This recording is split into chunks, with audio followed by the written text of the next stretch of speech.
you guys are live on Facebook, and Hey. Twitter, and Twitch. Hey, what up, everybody? What's the going group, on? And YouTube. Just want to show you all real quick the oil can I'm about to consume.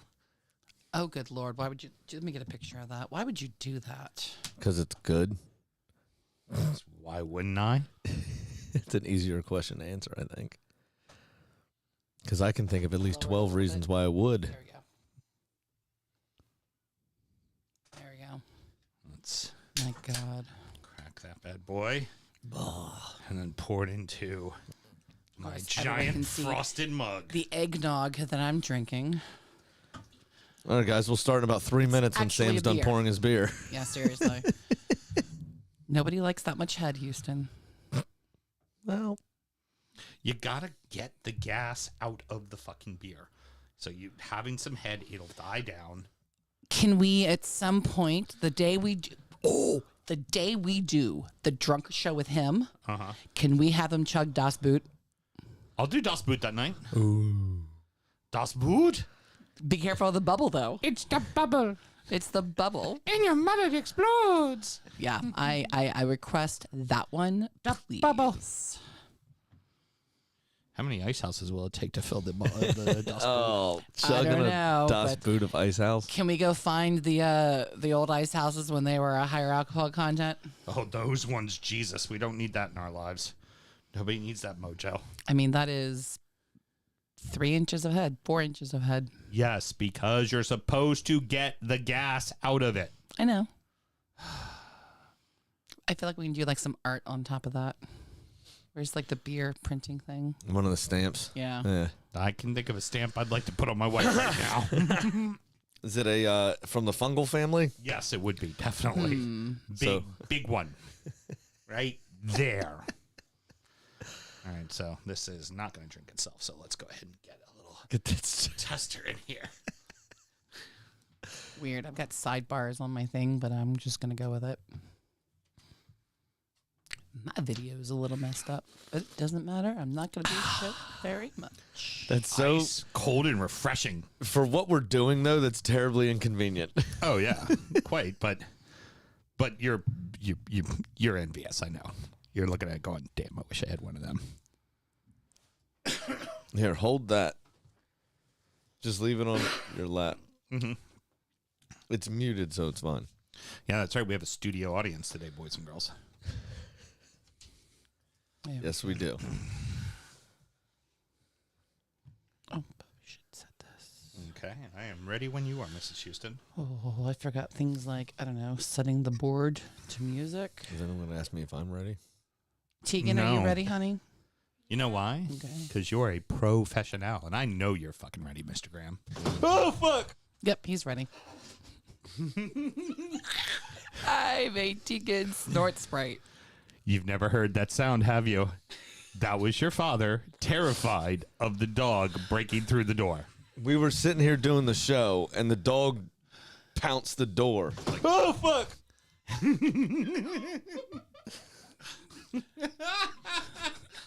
Did I tell y'all, and the stream can get this real quick. You know what? I have to say this real quick, Sam, then please do your thing.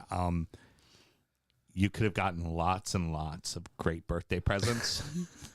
You're welcome that we just gave you the greatest gift of all. I can, if you want to figure out how to make that your text chime, I'll send it to you. And whenever your dad texts you. Every time, what the fuck? Did Please, Mr. Graham, you were going to say. Did I tell you what happened when the picture fell off the wall in our bedroom? No, you did not. I didn't. I told you, didn't I? I came upstairs about like calling my mom. Oh, that's right. I thought someone broke in the house. Carly and I were exhausted, so we went to bed a little early. Tegan was still up watching. It was like a Saturday night. She was still up watching TV or whatever. So she was down in the living room, and we're up in bed. And we're passed out, like gone. And then Carly goes, "Babe, what was that sound?" And I was like, "I don't know what. I don't know what it was." And then that canvas we have over our bed fell on top of me. So the little nails that were holding it in, because our bed frame is the way it connects to our bed, it can't set flush up against the wall. Right. So there's a little bit of wiggle room. So anytime we get in bed, it kind of nudges the wall. Yeah. Right. Yeah. And so little by little over the last 5 years since this canvas has been made, those nails have been pulling out until finally it didn't have enough strength to hold in the canvas. And it dropped down. And I think what we heard was the nails hitting the frame of the bed on the way down because it sounded like glass was breaking. Right. And so the canvas fell on top, and we just spazzed. We're like, ah, ah. And then we realized how excellent we'd be in a home intruder situation. Yeah, 'cause the if boogeyman came anything, and got you. we're all dead. We're done. I remember Mr. Graham Tegan being will be like, the only survivor. Yeah. If I have to wake Graham's up, like, I'm going to own a shotgun. Motherfucker try to come into my house. Click, click. I'm going to boom stick this motherfucker.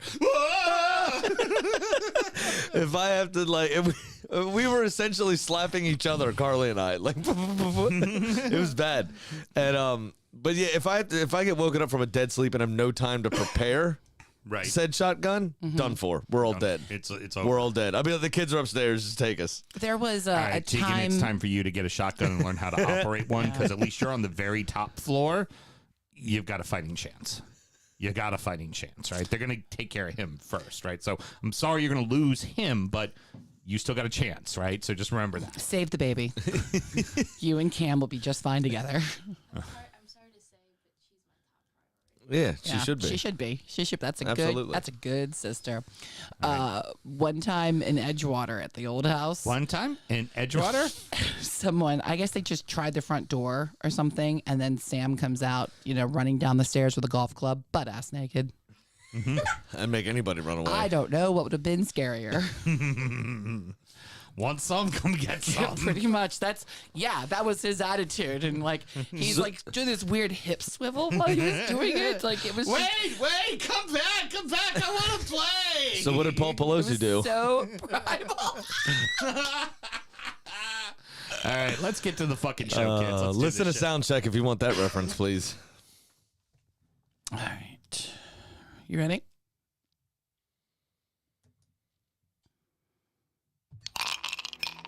This is Nick. You're listening to the DU Football Show, Drunkard United. Of course, up the Blades and f the Owls. I just felt like we all needed Nick in our life today. Blades! That's fine.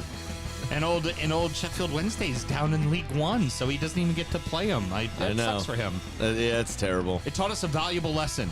Lean into it. Whenever there's craziness, just lean into the fuck crazy, it. absolutely. Let's start the show. Born in the land of Bowie, Maryland. Bred to be a fan of fucking Everton. Punch you in the eye and drink your rye. Sam Houston.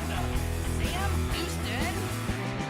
Arsenal fans have another Sam. AKA the fucking Gooner Graham. Stump of a lord. Look straight in shorts. Sam Graham, hey. Sam Graham. Fucking United!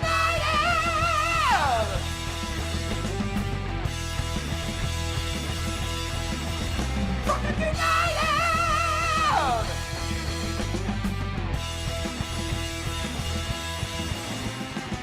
Hello and welcome to the DU Football Show, a completely biased recap of the English Premier League as told by two common American schmucks.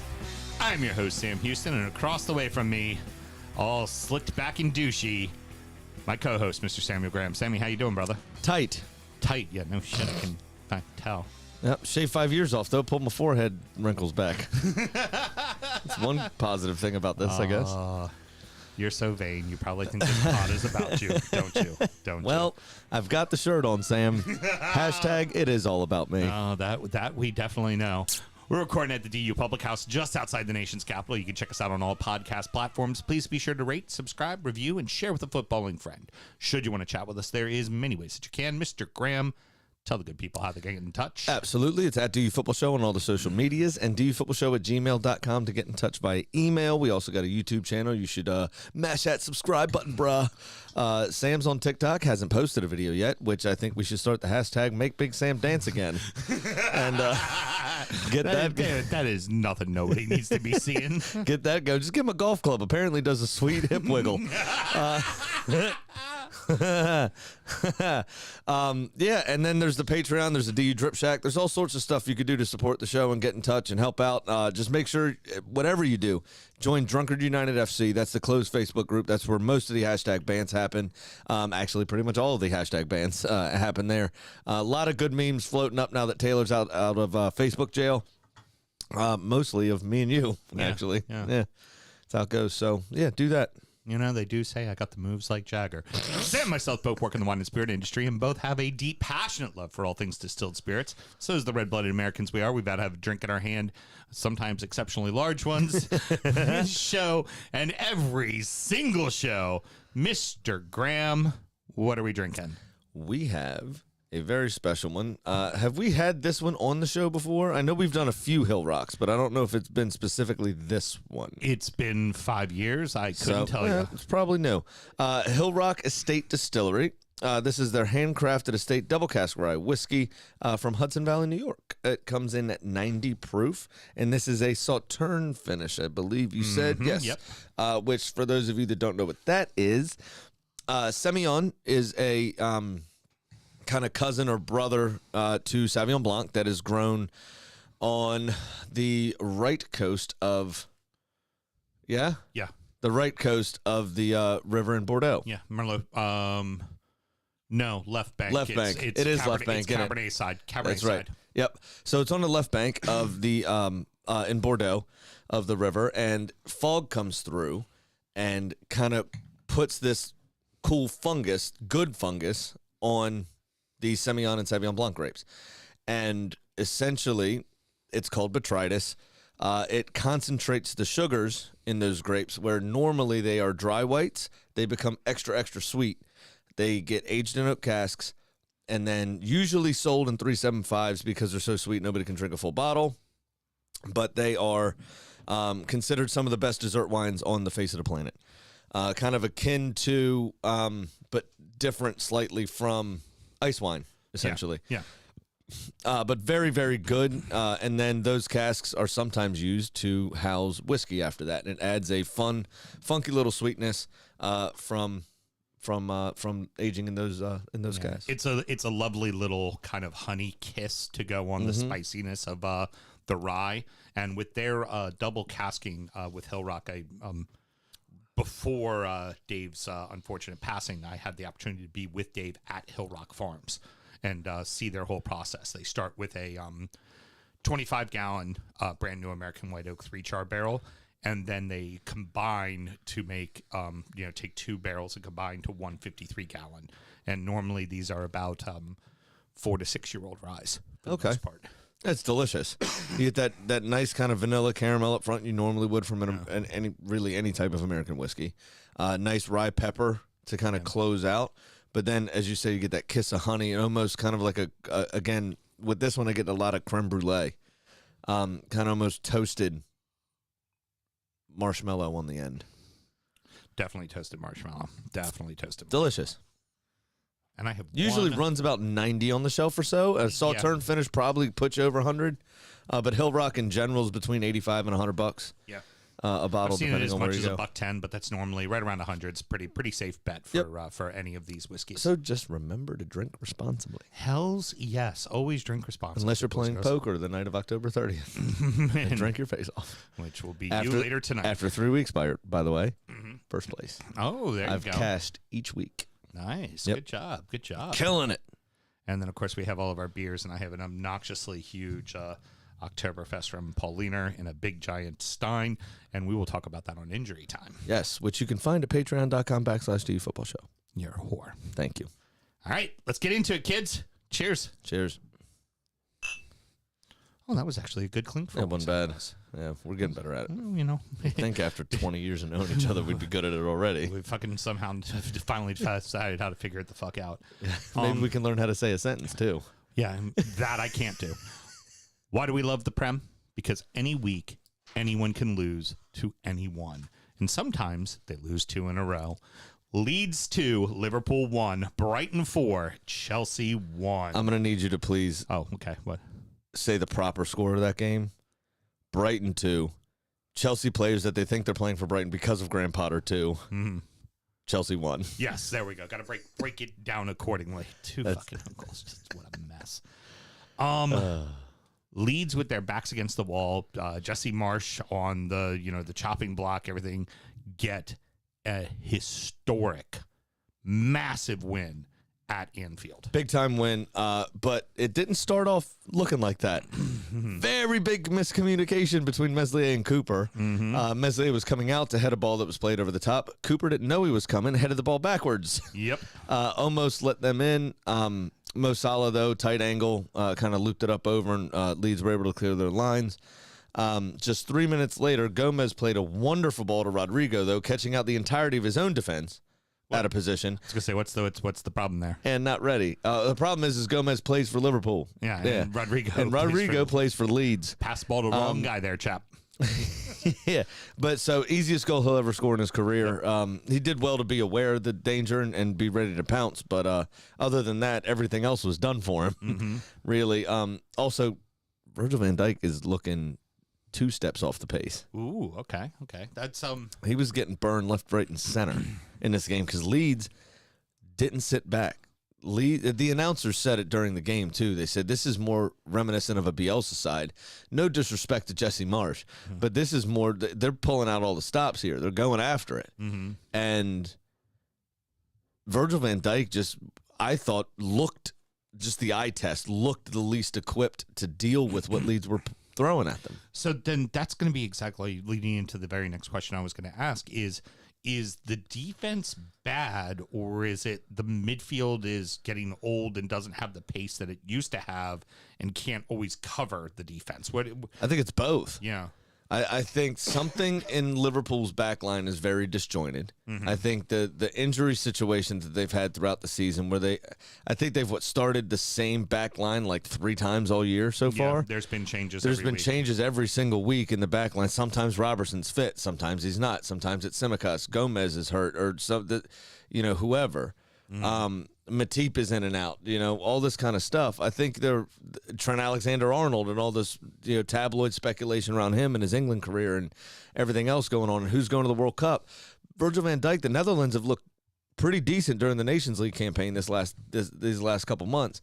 Whenever he's met up with the Netherlands, is he just saying, I don't want to get hurt? Right. I want to make the World Cup squad? Yeah. So is everybody kind of taking off a little bit?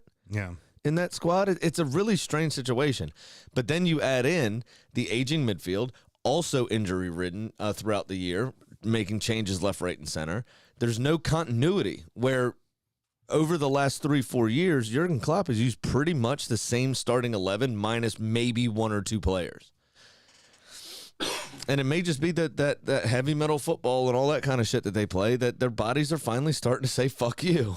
Now, it's not like Liverpool were a complete shambles. This was a good back and forth game. And absolutely. That's absolutely true. Meslier played out of his fucking mind. He got his head out of his ass after those first couple of minutes.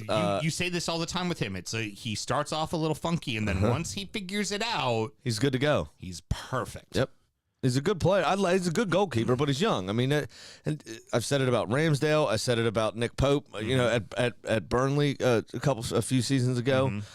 Jordan Pickford had some issues when he first started out with Sunderland, and then again at Everton. Where these young keepers, they're excellent. They're great shot stoppers. They're enthusiastic. They go after their defense for not doing their jobs, but they hold their hands up when they screw up.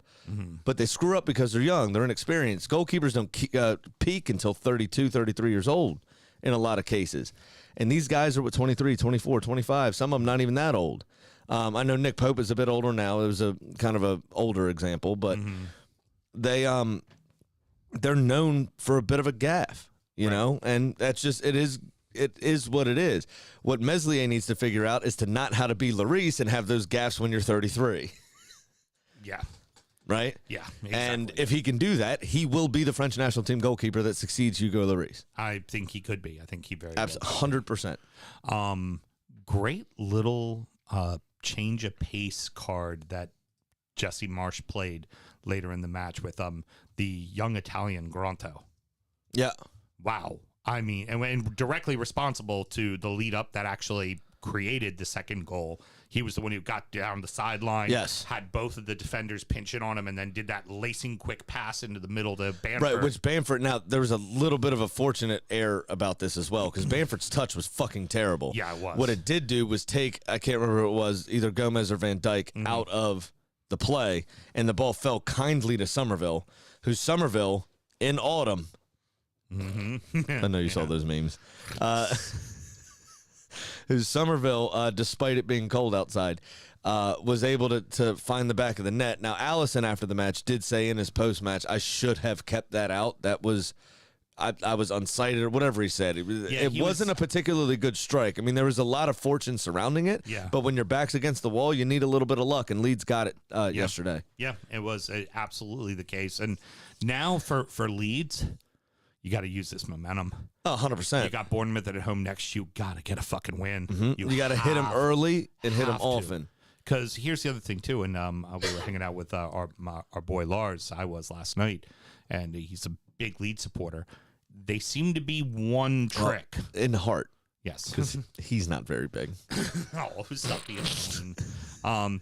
His point is it feels like there isn't a plan B, right? And that if a team switches the field on them because they just kind of run and they're very aggressive and very intense, that you can wear them down and there's always seems to be somebody open on the back post. And well, things because like you that. can catch them out, because usually that counterattack is because Leeds just sent 9 of their 11 players forward. Yeah, you know what I mean? So if you get that ball out and the defender addresses that player, they can switch the play to virtually just any space they feel like it.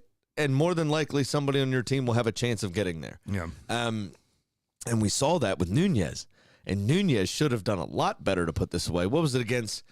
I can't remember who it was. Maybe 3 games ago, he had those 2 or 3 vicious left foot volleys. He was played in clean here. Meslier came out in no man's land. The West Ham match. In no man's land. And Nunez opts to take another touch instead of lobbing the goalkeeper. Right. Even at Soccer Dome, I would have tried to lob the goalkeeper in that situation. Right, because you got him out. And you're a top-level Uruguay international footballer that plays for Liverpool Football Club, who won a Champions League just 2 seasons ago. Or 3 seasons ago, whatever it is now. Won a Premier League 2 seasons ago. And you can't lob a goalkeeper on your favored left foot? Right. You should be able What are you to. doing? Yeah, you should be able to. Maybe he should have loosened his top knot. Oh, that's it, because that fixes everything. Well, might have had time to think. Well, but then his wrinkles would have shown. But he is rich. He can let his wrinkles show. Oh, okay. I can't. This is my moneymaker, if you couldn't tell. That's why I stuffed a microphone in front of it so you couldn't see the whole thing. Do we think Leeds can use this momentum and move forward and get themselves out of the current struggles they've been in? They are still looking like a team in transition between Bielsa and Marsh. They look more comfortable playing the way they played yesterday than they do playing the way Marsh wants them to play, which is a little bit more organized and a little bit less gung-ho. But I don't know. I don't know if it's a lack of trust or if they just don't possess the quality to do it.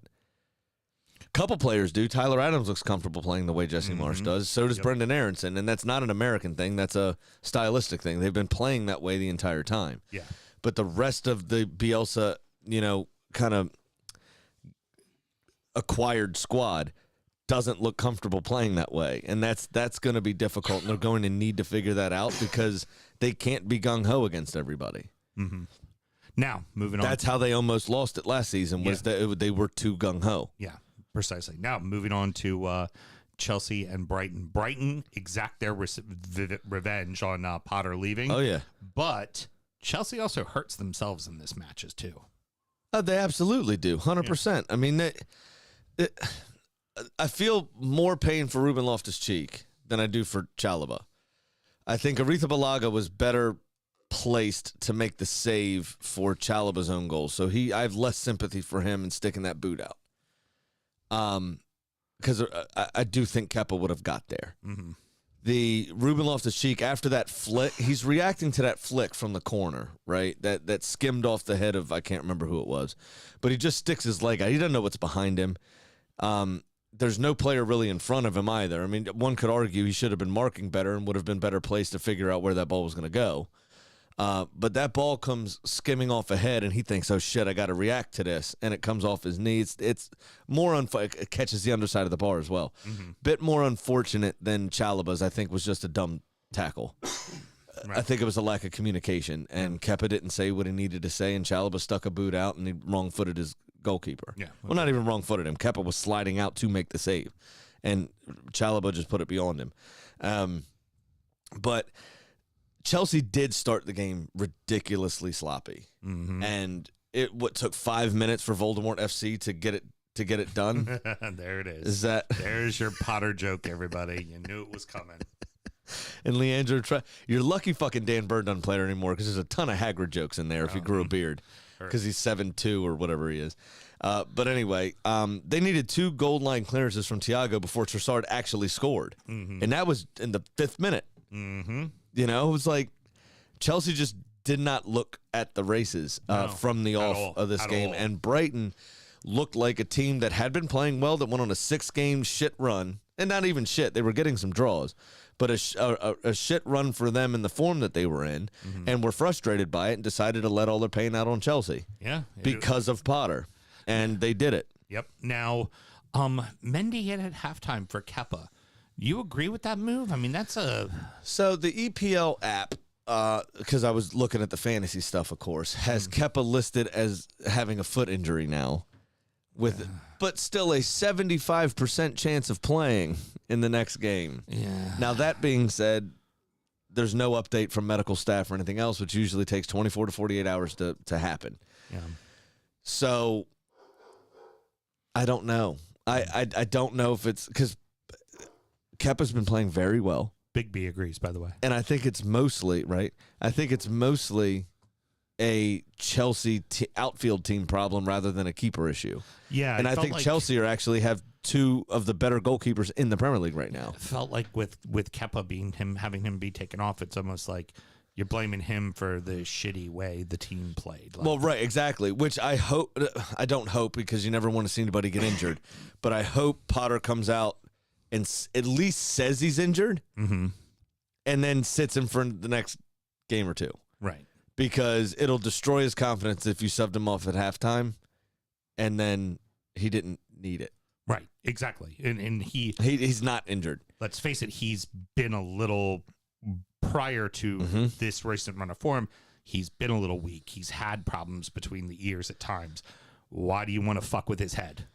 Exactly. Like, keep him, hey, this is one off, doesn't matter, let's keep rolling. Exactly, 100%. Yeah, which I'm sure he knows in his own head. He's like, yeah, my team fucked me. Like they. No, yeah, 100%, exactly. Or Graham Potter needs to sit and have that conversation with him. Yeah. I just found it interesting that before the day was even over, today, that you had this 75% chance of playing foot injury tag on his fantasy profile. Right. You know, and you would hope just for his confidence that that's actually true. Because as a goalkeeper especially, you're left out on an island as is. I've told you how many times that it shouldn't even get to the point where the goalkeeper needs to make the save if the team is doing their job. Right. Exactly. Right? If everybody's playing at 100% and doing their job appropriately, the goalkeeper should be a lot like the refs, fucking anonymous. When I've had some shutouts in indoor back in the day playing with DU, when we got those shutouts, it was, you guys did your job. I only faced a couple of shots, and I came up and made the big saves that I had to make. But I wasn't being barraged. When there's, it's not like you get a shutout, particularly in indoor because there's just a lot. I don't get a shutout because I made 20 saves. I got a shutout because I made 3. Now they might have been 3 really stellar fucking saves, but I wasn't being beat up the whole time. Right. Oh, very good. Sorry, I gotta take care of something. Producer Mel leaving the studio real quick.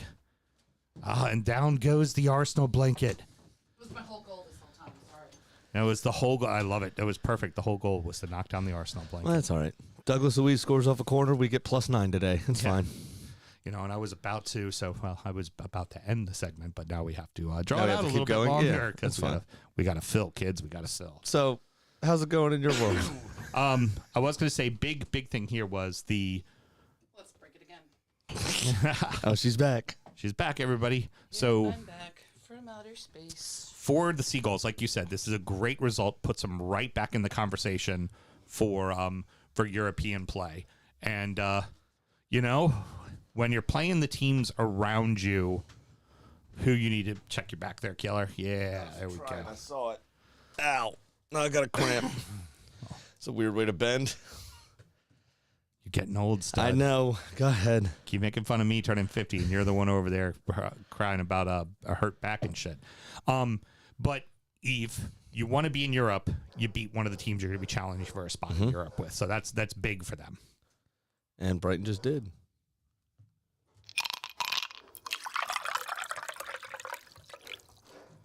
Crazy thing about recording during the day is that the dog isn't asleep on the couch, so everybody that walks by, he likes to bark. So that's what we hear in the background, even though you guys probably won't hear it in the recording. Yeah, he's Because like, despite leaving in the middle of a show, Mel's guys. actually good at her job. we're all doing a show. My owners are doing a show, guys. Be quiet out there, guys. Yeah, that's what he's doing. That's what he's doing. I'm That's sure. it. A couple of top sides got 3 points this weekend, but their opponents sure as hell did not make it easy. Manchester City 1, Leicester City 0, Tottenham 3, Bournemouth 2. Foxes gave City all they could fucking give them. I'll eat some crow. Yeah. Ward played well. He did. Ward did play very well. Now, it was described as a knock that Erling Haaland had gotten a knock. Well, he got subbed off in a midweek in the Champions League against Dortmund. He apparently has a small kind of foot injury, I guess. But also apparently was a little sick. Yeah. Illness was the other reason given, that he wasn't 100%. So I don't know. He this is the first game he's missed for City. Yeah. Great set piece goal from Kevin De Bruyne, though. World class. It just, I mean, it's world class. the dare one say, Ward Prowse-esque. Yeah, no shit. Yeah. But friend of mine, Eric, one of Tegan's friend's dad. Tegan had spent the night there Friday night, and so Saturday morning the 7:30 game was obviously this one. Right. And I was going to pick her up from his house, but before I left, he called me. He was like, "Hey, just want to make sure you knew the road was closed because of the Port to Fort 6K, so you got to do a different thing to get to the fields, and I'll just have her walk over." I was like, "All right, bet, no problem." And then he was like, "But real quick, I just didn't know if you saw that Kevin De Bruyne goal because he's one of the checkbook chasers." Yeah. And he'll appreciate that. and he was like, "Bro, it was Ronaldinho World Cup kind of shit. Well, 25, 28 yards out." What's more? It's like it's not necessarily that goal. It's the one that almost happened. Because Yuri Tillemans almost did it again. Oh, in yeah. Back-to-back That's true. fucking Yeah, weeks. that's true, too. And Leicester did hit the post in this game as well, I believe. Ederson had two vital stops that were also surely Leicester goals. And I think Ederson probably should have been given man of the match, to be fair. But that's really all there was to it. I mean, Leicester's finally found themselves consistently playing well, defending better than they were. Because the problem wasn't really scoring goals. The problem was how they were defending and really Ward. Yeah. And now these last 4 or 5 games, Ward has stepped his game up. The defense has stepped their game up. And Leicester, unsurprisingly, has come out with a few results in the last couple weeks. Yeah, but Now unfortunately, this one, they ran into Manchester City. What are you going to do? yeah, but it's also unfortunate for them too because you dug yourself such a big hole already. Well, exactly. But they're already out of the relegation zone. I think they're now 18th. Not positive. You can look that up real quick.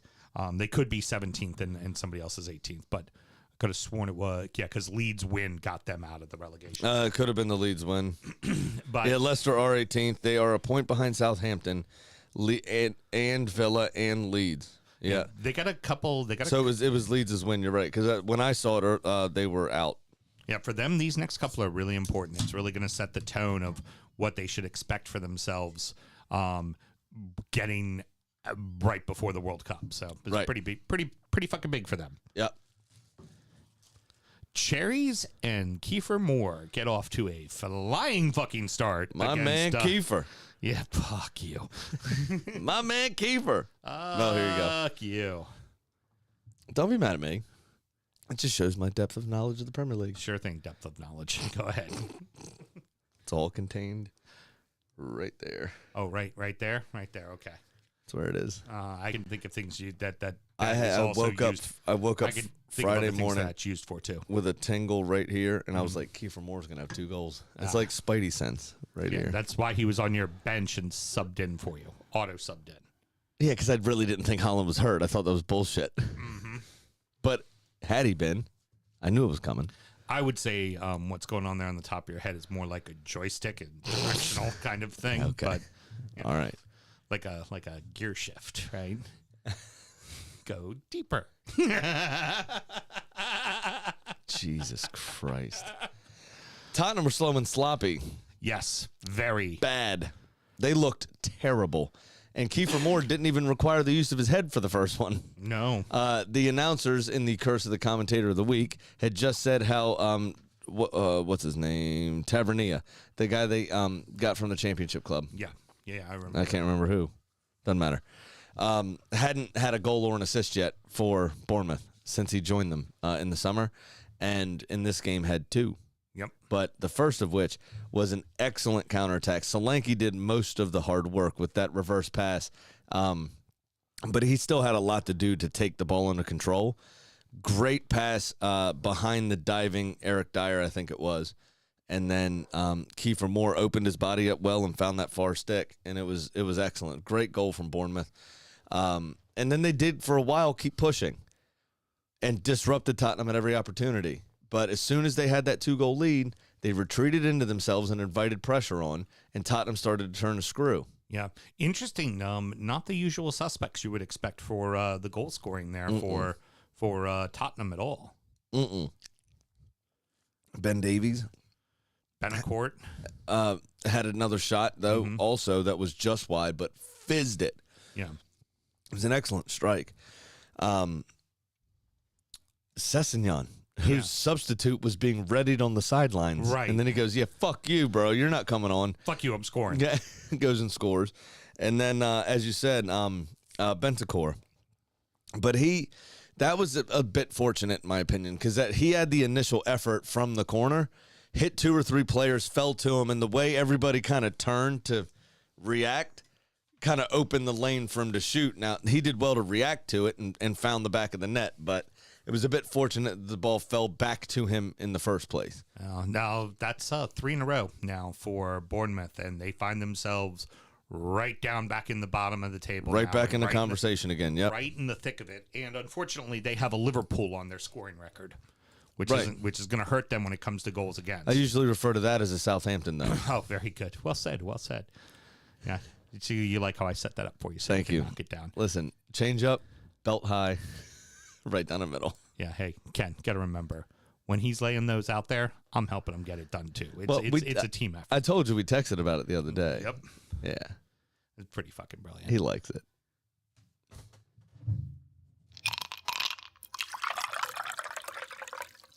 Rounding out the rest of the league, so that happened. Brentford 1, Wolverhampton 1, Crystal Palace 1, Southampton 0, Newcastle 4, Aston Villa 0, Fulham 0, Everton 0. I should have said 0-0, but for some reason I decided to say 0. Arsenal 5, Nottingham Forest 0, Manchester United 1, West Ham 0. Bees work hard, look good at home, get a great goal from Ben Mee, and then fuck it right off. What a goal from Ben Mee. And then fuck it off in 2 minutes. Yeah, but Ben Mee, holy shit. What a goal. What a goal. I didn't even know he knew how to do that. And then fucked it right off. Yeah, of course. The game did start with a lot of energy, just not a lot of quality. Yeah, agreed. De Silva had a couple efforts, one of which was just wide. Matinho's wasn't really far either. And then Ben Mee with the screamer. Rarely has, if ever, has he scored a goal like that. But the celebration lacked a lot for me. from Ben Mee. He doesn't score a lot. What the fuck do you expect from him? Well, here's the thing. You know what it reminded me of as I was watching it was, you remember when John Madden had his cameo kind of in The Replacements as the announcer, playing himself? You remember the movie The Replacements? Yes, I do. I remember that. With the fat guy celebration, when the linesman scores, he goes, you know what? I love that linesman when they score because you get the fat guy celebration. Now here's a guy. Yeah. It's just because it's so rare for him to score a goal of that quality. He just didn't know what to do with his hands. Didn't know what to do with his hands. He was like, Yeah, he's just excited. Aryan looking motherfucker. But just a couple minutes later, as you said, Neves equalizes through a superb shot from, guess where, Sam? outside. Outside of the box. Yeah, where does that man always score from? Outside the box. Exactly. Every goal. And then a fucking ridiculous red card from Diego Costa. And here is the story. Okay. This is all that matters in what we're about to cover in this game. Ladies and gentlemen, I would like to announce to you all that was Diego Costa's first red card in a Premier League game. Yes, it was. You don't believe me? Look it up. That was his first. He got one in an FA Cup match against Everton, of which Gareth Barry felt sad for him and went and got a red card too. Got to even this shit up. Yep. He's always been in on shithousery. You got to remember, he was gone before VAR came in, and it was VAR that ultimately got him because that's the kind of shit he used to do all the time, but a ref would never see. And then the FA would look at it later and give him a suspension. Yep. But that's not a red card. Yellow card accumulation suspensions, also not a red. Yeah. But that would happen. And he did pick up red cards in, as you said, the FA Cup / Europe / those competitions, League Cup, but he never got one in the Premier League. This was his first fucking red card. Get reds in Spain and La Liga a lot. That asshole, the king of the red card, that was his first Premier League red card. Yeah, and it was for the same shit that he used to do all the time. Oh yeah. 100%. When VAR came out and became a thing, there's a couple of players I like to think that just went, oh shit. And he's one of them. And Luis Suarez is the other. That just went. that just comes to mind. Get away with the shit that I always get away with. Right.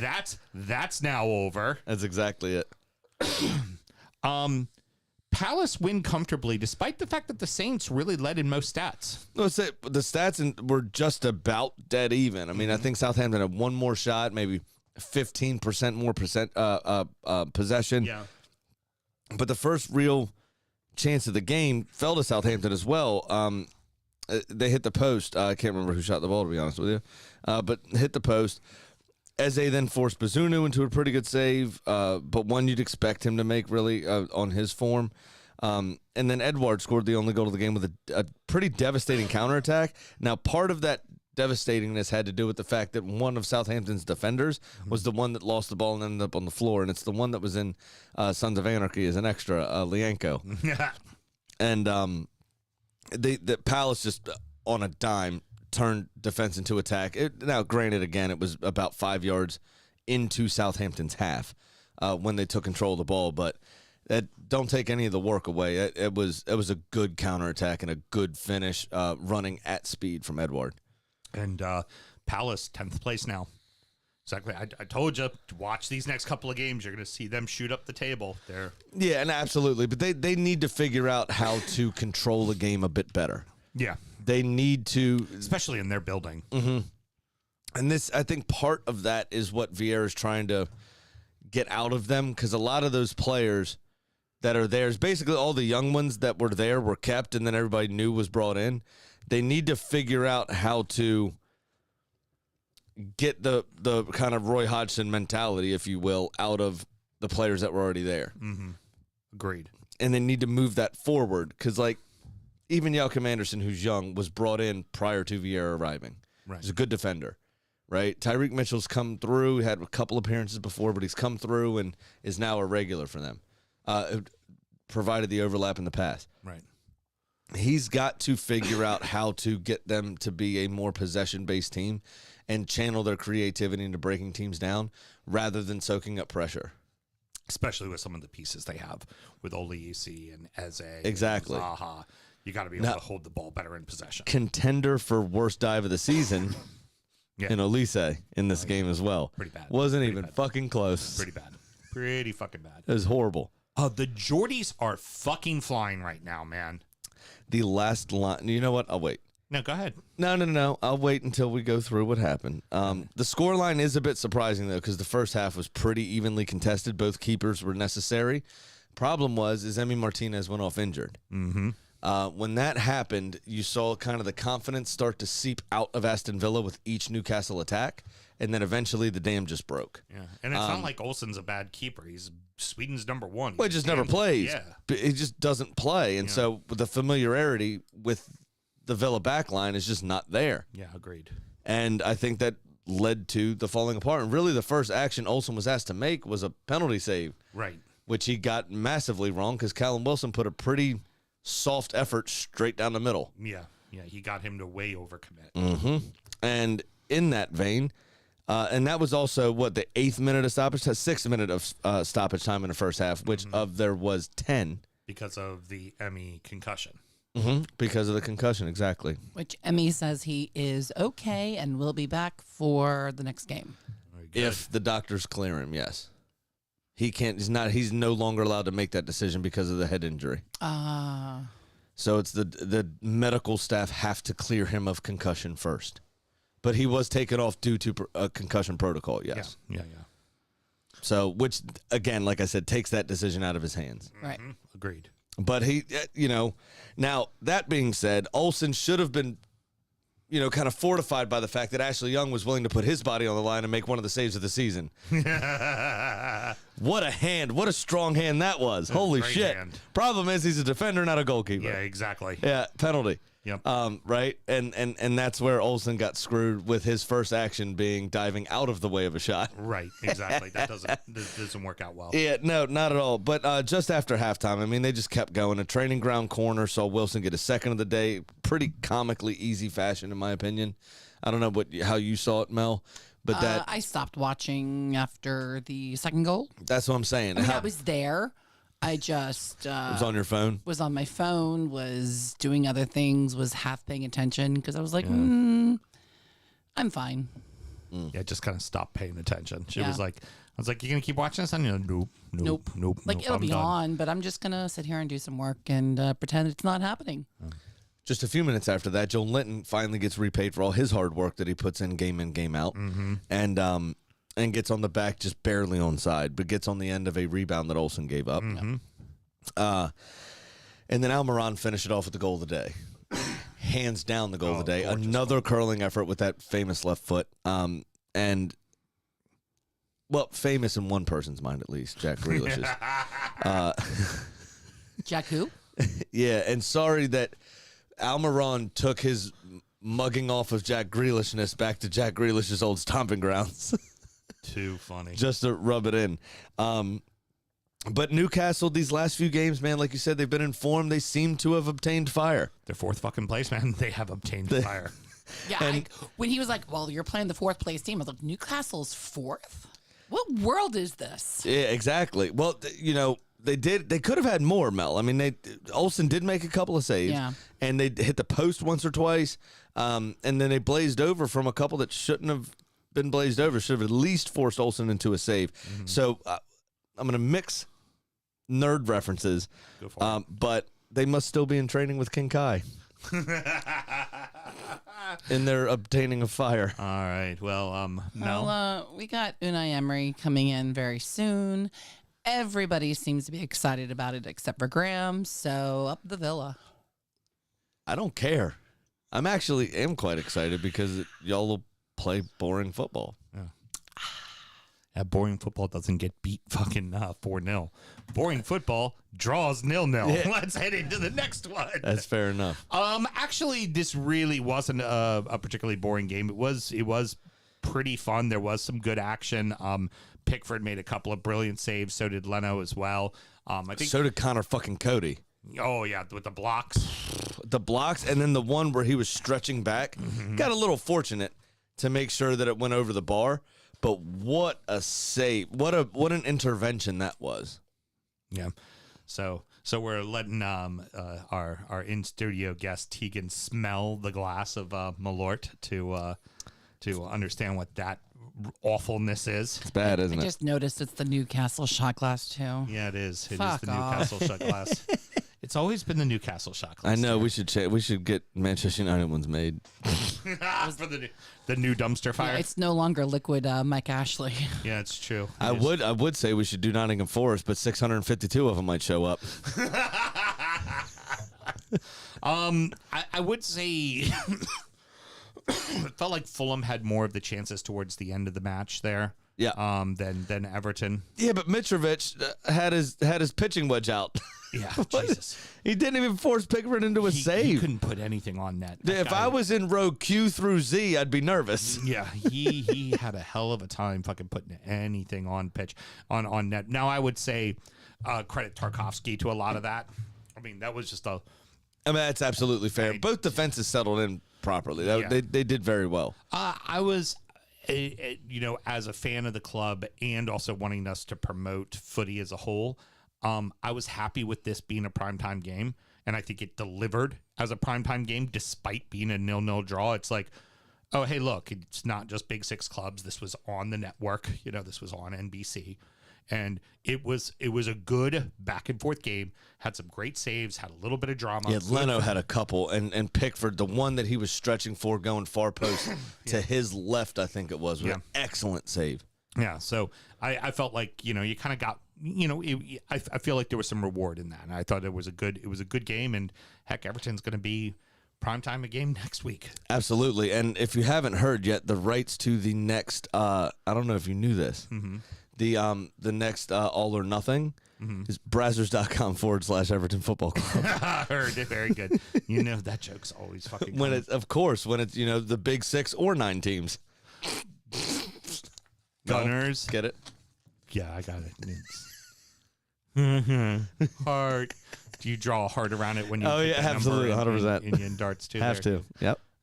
Every time I write it down. Jackass. Gunners just dominate. They flat out fucking dominate. Well, that from about 12 minutes to about 46 minutes, we didn't dominate. Yeah, we took our foot off the gas, and they failed to capitalize. Right. Gabrielle tried to give the game away and give away an equalizer with a short pass inside the box that Ben White actually got out and blocked well, and Ramsdale finally recovered at the end of that the loose ball. But yeah, we come out in the second half, and 6 minutes into the second half, again about the same in the first half. We got the second goal, and then 2 minutes after that got another one, and then 5 minutes after that got another one, and then waited for about 20 minutes and then got another one, and it was fucking gorgeous. And it was Reece Nelson, sad to see Bukayo Saka go off injured. But Reece Nelson stepped in. I was a little nervous, surprised it wasn't Marquinhos, to be honest. But Reece Nelson needed the game and had previously scored only one Premier League goal for the Arsenal. Scored 2 today inside of 3 minutes and 15 seconds or something. Yep. And Odegaard's goal. Oh, Odegaard was fantastic. What good feet from him to get himself the half a yard, and then just a fucking leather that he took off of that ball you could make a coat out of. That was, dare I say, City-esque out of you. Yeah. Had the bad performance, come back and lay a thumping on someone. Absolutely. I counted I didn't count them. NBC's desk did. There were 6 Nottingham Forest defenders. So 7 out of the 11 Nottingham Forest players were in the box for Martinelli's opening goal.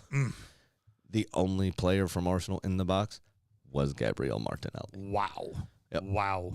And nobody took the responsibility to pick him up. That is worrisome. Jesse Lingard always scores against us. And didn't. The only shot that I saw him have, that I recall him having, almost went out for a throw-in. Yep. And if that's the situation that you got going on with the history Arsenal Football Club have with that player, you're not in a good way. Yeah. Now, beauty is next up's another big check mark on that clipboard that we keep talking about for you, Sam. At fucking Chelsea, a game you do not typically like to win. And now, well, Koulibaly should still be out.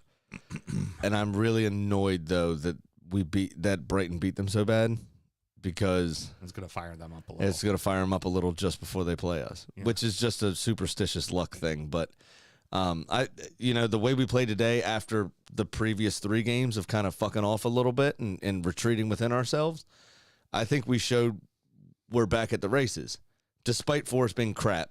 I think we found an opportunity and took care of it. So hopefully we continue that momentum and Saka, isn't truly injured and can come back next week and we can have our first 11. I would like to think that in Instagram world, just before the match, we had Harry Maguire pointing at stuff and him pointing at the team sheet with him, old Slabhead, in the starting lineup. There, with good old Mr. Team Morale Booster himself, Cristiano Ronaldo. Yeah. Strange one from Ten Hag. Yeah. But I think this is the next step in the humbling of Ronaldo. If 50 Shades of Ronaldo, I guess.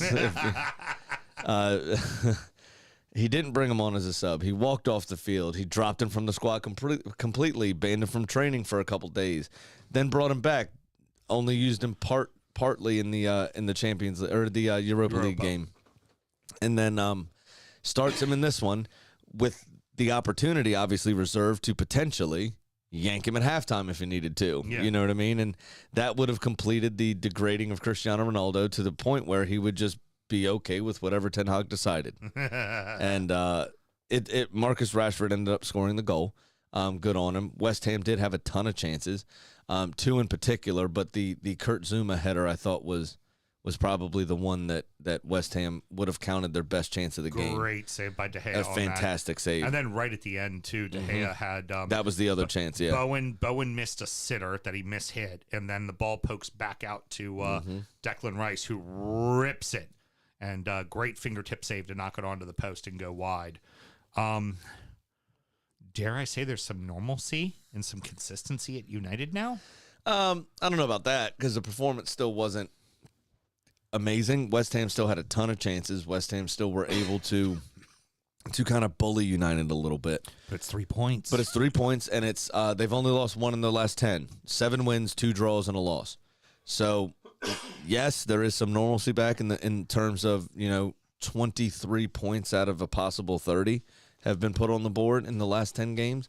But it's still not the dominant United performance, and it's going to take time to rebuild. What United need is continuity.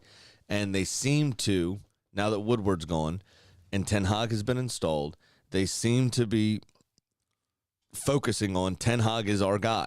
Right. This is going to be the guy moving forward. Right. And we're going to stick with him for 2 or 3 seasons or 3 or 4 seasons, and we're going to let him see his contract out. Yeah. We're going to give him the reins to the club and see what he can build. And that's really what they've needed. Yeah. Agreed. They're still going to fuck this off, right? Yep, 100%. Very good. Sure money. All right, Sure Money. This is the section in which we tell you our bets to better inform you of your bets when you're making your decisions out there. Hey, real quick. Okay. Would you mind unmuting Tegan there real quick? No, that's your mic. There we go. How about that? Tegan, are you okay with the fact that your father is literally gambling away your college education? No. Well, so yes, but the college and the medical school I want to go to is really expensive, so you gotta be careful. Tell them to start picking winners for fuck's sake. Well, you don't have to say that. Just tell them to start picking winners. Yeah. Yeah, exactly. See, very good. Thank you, Tegan. All right, Sam, go ahead. So I lost again because of some stupid shit. Now I'm down $1,200. Yeah, I lost too, so yeah, that's how it goes. Yeah, so for my couple losers, even fucking favorites can't fucking win. So, You want to know what my thing says? what does yours say? As you're still writing it frantically. Oh, well, get a job, T. Very good. Better learn how to pitch left-handed. Yeah, there we go. All right. So for me, What do you got there, big boy? all the favorites had to, all I needed all the favorites to win, and of course, fucking Liverpool and Chelsea go off and fucking lose. So I'm now down $468. Big Sam's Lock of the Week. 18.181818% of the time, Mr. Graham. It works 100% of the time. That is sound math right there, Tegan. You Repeating. should use that at school. You'll learn a lot from that. Use that at school. Don't use that at school. All right. This week I am taking a 2-game parlay. I'm going to take Newcastle over Southampton and Everton over Leicester at plus 339. Okay. Interesting. So it'll be $39 at a good. Is that what you're saying? Roughly? No, I'll still be down. 468. Oh, 468. I'm sorry. I thought you said 368. Yeah, 468. All right. There you go. That's okay. I see what you're doing Now, there. it's time for our degenerate gambling friend Pat's Pick of the Week. Hey, buddy. What's going on? Patrick O? Oh, we lost Pat. Here we go. We got him back. Very good. Hey, buddy. Oh, hold on. Got to put him on. There we go. Try one more time. Hey, buddy. I can do it. Hey, there you are. Hey, there he is. What's going on? Hey, how's your day going? Not too bad. How's the Washington Commanders football skins team? 0-0 going into second period. Jesus, second quarter. Oh, would you win money on the Caps last night? No, I did watch them though. Good. It's just been a long day. Went down to DC this morning, watched the Marine Corps marathon. So You watched people run? I had a family member that was running, but yes, I did okay. watch people. He had money on it. I was going to say, we all know he had money on the fucking thing. What Seinfeld say? What's there to see? It's a man from Kenya, a woman from Norway. Running down the street. It's 60,000 losers. Yeah. That was an old Seinfeld bit. It's pretty good. We'll say Mr. Pat here is probably living in his element right now. He's probably down in his basement watching football, betting games on his phone, and drinking a ton of beer and eating shitty food, right? No, I just got up from a nap about 30 minutes ago, man. No.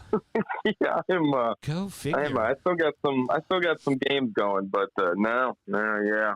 It's been a long day. So He'll go later tonight because there's the yeah. I'll pop he's open my already saying first it. beer. Yeah. All right, cool. So what happened to you last week, and what do you got going on this week? Well, I did. I hit one.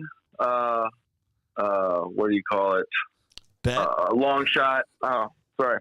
Long shot. So I am only down $70 again. Of course, the trees or whatever couldn't pull up the second upset against Arsenal today. Arsenal just blew them out of the water. Yeah, but Leeds beat Liverpool, and that's all that matters. It's a big win. Yeah, that is all. So I am down $70 now, and I have my football pool bets up instead of what I sent you. Okay, here we go. All right, so I'm going to take 2 bets for 100 each this coming up week. I'm going to take Everton over Leicester City. I can never pronounce that right. Leicester. Yep, Leicester. Okay. For plus 135, and I'm going to bet. I'm just going to keep on riding the Liverpool disaster train, and I'm going to take the Hotspurs for plus 185 against them. Tottenham to beat Liverpool, and Liverpool to lose 3 in a row. How about that? Yeah. So, well.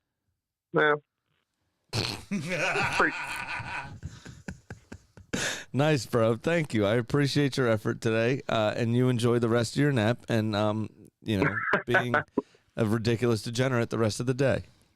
I definitely will. Absolutely. You guys have a good rest of your weekend. All right, brother. We'll talk to you next week. All right. See ya.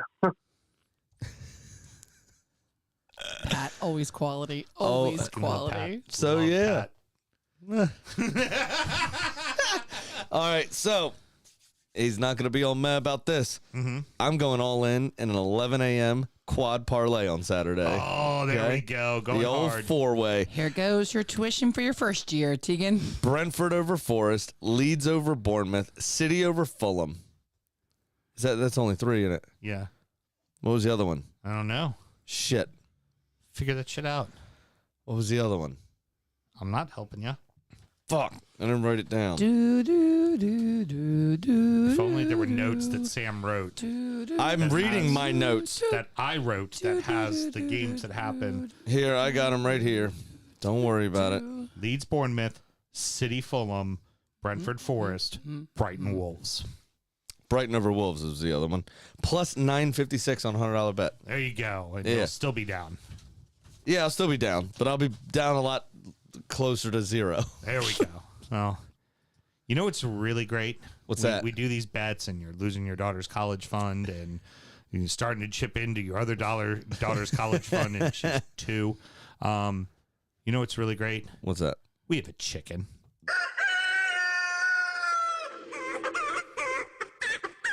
Well, Kitty missed again and sits at 5 and 7. Ooh, sounds like Sam's. I couldn't find Kitty anywhere in the coop, and that's when Millie and Trudy approached me with a note from Kitty. Wow. It read, "Bark, bark, bark, bark, bark, bark, bark." Oh, I should translate for you guys. Yes, Sorry. please translate. Lady, I had to get out of town for a while.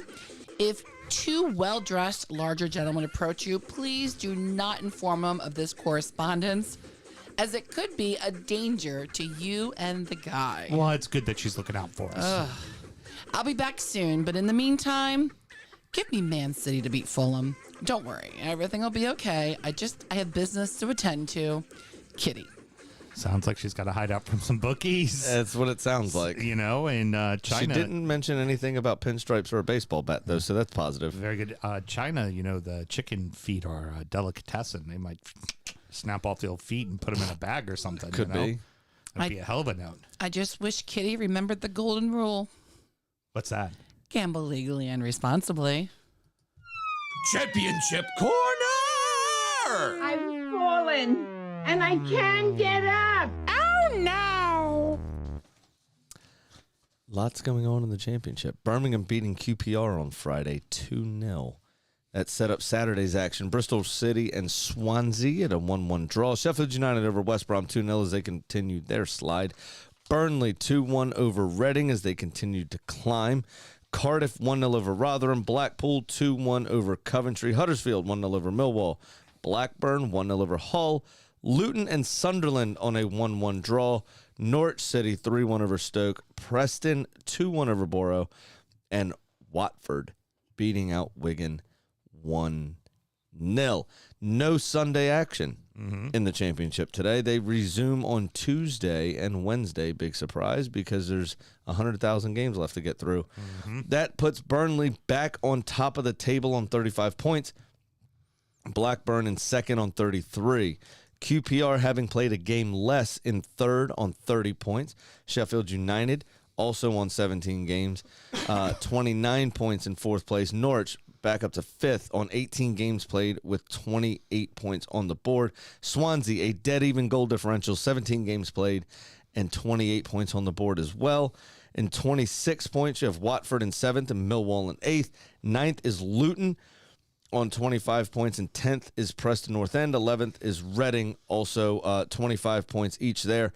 Also, the first 2 minus goal differentials of the league table, and then you have Birmingham City on 17 games in 12th on 23 points. That would put them in the conversation for playoffs, but not quite in the playoff spots. They are on a +3 goal differential. Your bottom 3 look like this. West Brom slumping now after the Steve Bruce hangover. They are now down in 24th place on 17 games played with only 14 points on the board. Huddersfield are 23rd, having played a game less with 15 points on the board and only a -5 goal differential. West Brom's a -4. Coventry City have only played 15 games, a 17 points on the board, -3 goal differential. So things not looking particularly good for West Brom. In the first safe spot is Middlesbrough.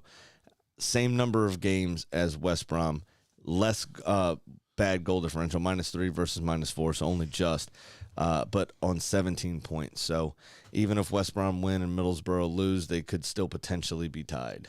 That is 4 classic championship clubs at the bottom Oh, yeah. of the table. Big time. Yeah, that's some shit right there. It's not good. All right, well, that's going to wrap it up, boys and girls. Sammy, any parting words? No, not really. I don't think there's been anything bad really happening. Then allow me to take over. No problem. Do your thing, big fella. I got our D-back of the week. All right. I must have missed something. Our D-back of the week is one of our very furry friends, one Mr. Big B Kiwi. Uh-oh. Because Big B Kiwi would have fucked his way through this door, climbed up your chair, up to the top of the humidor, and yes, attacked our beloved fucking D-back bear. What? Holy fuck. He has destroyed our fellow lovely mascot. Rings sticking out. And, Oh my God. Look at this. All he did was bring us joy and happiness and to just let people know not to be a cunt. That's all. And what did Big B have to go do? Be a cunt. Be a cunt. Good thing you didn't meet my daughter. Poor Probably would have disappointed me again, Bigby, much like your last dog did. Poor sweet prince. Poor sweet prince. Perfect I can't photo op, believe and the this. producer can't realize this is a perfect photo op. I called my mom, and she said she can fix it for you. It's so bad. Oh, I have a camera that works again. I could get the photo. Excuse me, guys. Yeah, Tegan, you're unmuted. That looks like a high Teletubby. Close. That is technically from Toy Story. Turn it around. The big bear, the big pink bear in the Toy Story that was the bad guy? Oh, yeah. Sad My face. brother wore that for Halloween one year, and when we were cleaning up my mom's garage, she's like, oh, you can just throw that away. And Sam went, the fuck I will. We've got the full costume, like, up in the attic. But yeah, that is the DU mascot that will have to be repaired because my dog is A cunt. a cunt. Yeah, definitely. All right, that's going to wrap it up, boys and girls. Next up is Injury Time. We're going to talk about the beers we were drinking, the very large one I've been drinking, the fun little series of beers that Mel and Sam are drinking. Check in on our adopted clubs, fantasy football, and preview the next weekend's games. So, Mr. Graham, should somebody want to find Injury Time, how do they go about doing that? It's patreon.com/DU football show. Just sign up to the $5 tier. R.I.P. D-back. Pouring a little bit out for D-back. Till next week, everybody. What's a funeral without laughter?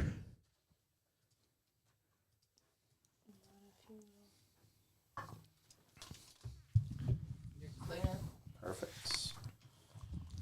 That was great. You buried that very well. We didn't let you know anything. None of that. You should be crying because I need to pay for the Patreon to pay for my college.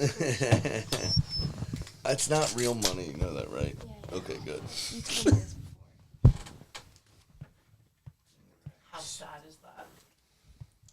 I can't believe he got his ass up there. There was 2 days where we weren't like here much, and I mean, he likes sit in the sun. We're not done. I know. And when we got here, like the chair was turned, like with its back to the thing, and like all the stuff up there, so you could tell he was like, I mean, he's tall. That was a definite message. I think it was like I didn't get to Paul's see up top. Or do you think he climbed up there or just like jumped and knocked it I off? think he just jumped and knocked it off. And then got to it down here and Yeah. went after it.